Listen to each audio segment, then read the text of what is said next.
Reading with Val.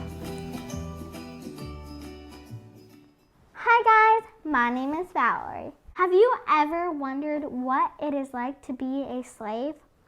Well, in this book, Jefferson's Sons, you get to know what it is like to be a slave. This book is by Kimberly Brubaker Bradley. It is a historical fiction book. It is also a really true story. I would rate this book a 10 out of 10. This book is about slavery, freedom, and family. It shows how families need to stick together during the slavery time, and they need to try not to get their children or even the parents sold to other people. The plot goes like this. They live on the plantation and they're a slave family. Beverly, the oldest, and he is a boy. Harriet, a girl. Maddie, and then there's Ian.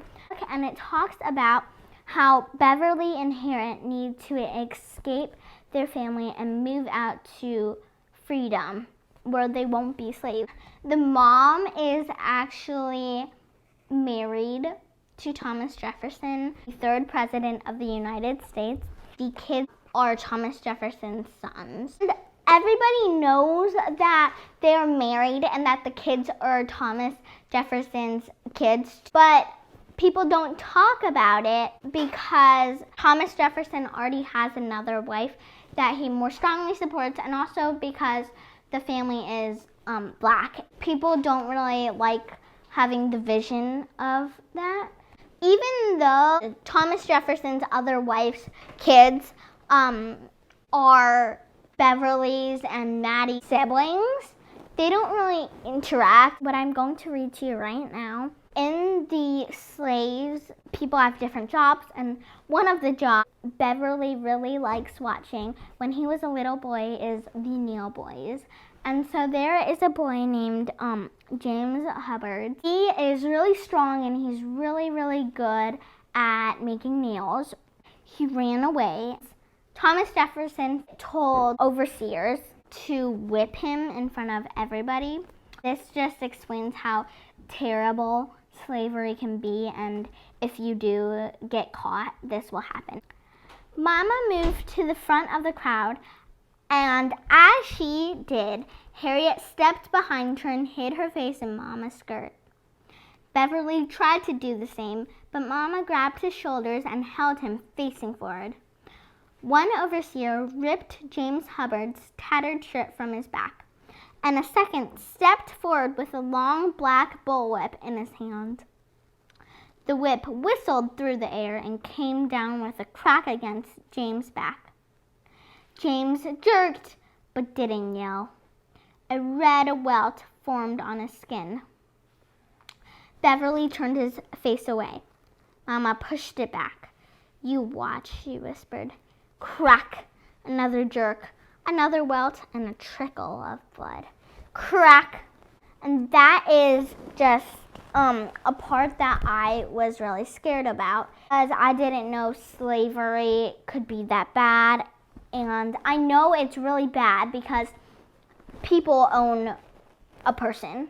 It just doesn't seem right, you know? But I didn't know how cruel it could be, how violent it could react on that person who ran away or did something wrong. One big factor in this book is people don't have enough money. And it seems like it is a big problem when you look at it. It's super big because people don't have enough money to support their family, and everybody's super worried.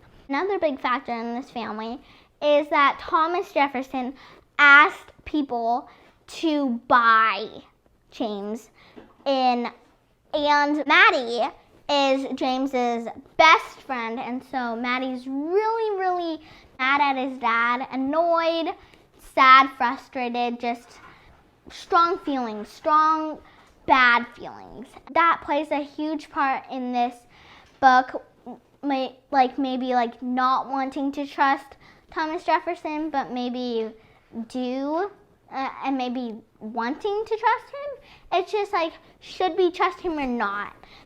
When I read this book, I feel tons of emotion.